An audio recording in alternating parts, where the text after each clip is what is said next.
Hello friends. ரொம்ப நாளாக என் பையன் மூவி கூட்டிகிட்டு போக சொல்லி கேட்டுகிட்டே இருந்தான். ஃபைனலாக இன்றைக்கி கூட்டிகிட்டு வந்தாச்சுங்க. நாங்கள் ஈவினிங் 4:30 ஷோக்கு போகலான்னு தான் பிளான் பண்ணியிருந்தோம். ஆனால் அங்கே போகவே 4:30 ஆகிடுச்சு. சரி, அடுத்து 5க்கு ஒரு ஷோ இருக்குதுன்னு சொன்னாங்க. அதுக்கு டிக்கெட் கொடுங்கன்னு வாங்கிட்டு செக்கிங்லாம் முடிச்சுட்டு அப்படியே உள்ளே போயிட்டோம். உள்ளே போய் பார்த்தா ஷோ 5ங்கிறதுனால இன்னும் யாருமே வரல. நாங்கள் தான் ஃபஸ்ட்டு போயிருந்தோம். சரி, 1/2 இருக்கே, அப்படியே சுற்றி பார்த்துட்ருக்கலாம் அப்படின்ட்டு பார்த்துட்டு இருந்தோம். அங்கே பார்த்தா ஒரு பழைய காலத்து ரீல் மிஷின் மாதிரி ஏதோ வச்சுருந்தாங்க. அது பார்க்கவே ஒரு மாதிரி டிஃப்ரெண்ட்டாக இருந்துச்சு.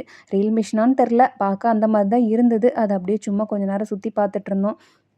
பார்த்துட்டு அப்படியே கொஞ்சம் நேரம் ஃபோட்டோஸ் வீடியோஸ்லாம் எடுத்துகிட்டு இருந்தோம். அதுக்குள்ளே டைம் ஆகிடுச்சு. பாப்கார்ன் வேணும்னு கேட்டான். சரின்னு போய் பாப்கார்ன்லாம் வாங்கிட்டு தியேட்டருக்குள்ளே உள்ளே போயாச்சுங்க. தான் ரொம்ப எக்ஸைட்டடாக இருந்தான். அவனும் நல்லா என்ஜாய் பண்ணி பார்த்தான் மூவியை. நாங்கள் இன்றைக்கி என்ன மூவிக்கு போயிருந்தோம்னு பார்த்தீங்கன்னா, காந்தாரா மூவிக்கு தாங்க போயிருந்தோம். எங்களுக்கு மூவி பிடிச்சிருந்ததுங்க. நீங்கள் யாரெல்லாம் காந்தாரா மூவி பார்த்துட்டீங்கன்னு கமெண்ட்டில் சொல்லுங்கள். நாங்கள் அடுத்து மூவி முடிச்சுட்டு அப்படியே ஹோட்டலுக்கு போய் டின்னரும் சாப்பிட்டுட்டு வீட்டுக்கு வந்தாச்சுங்க.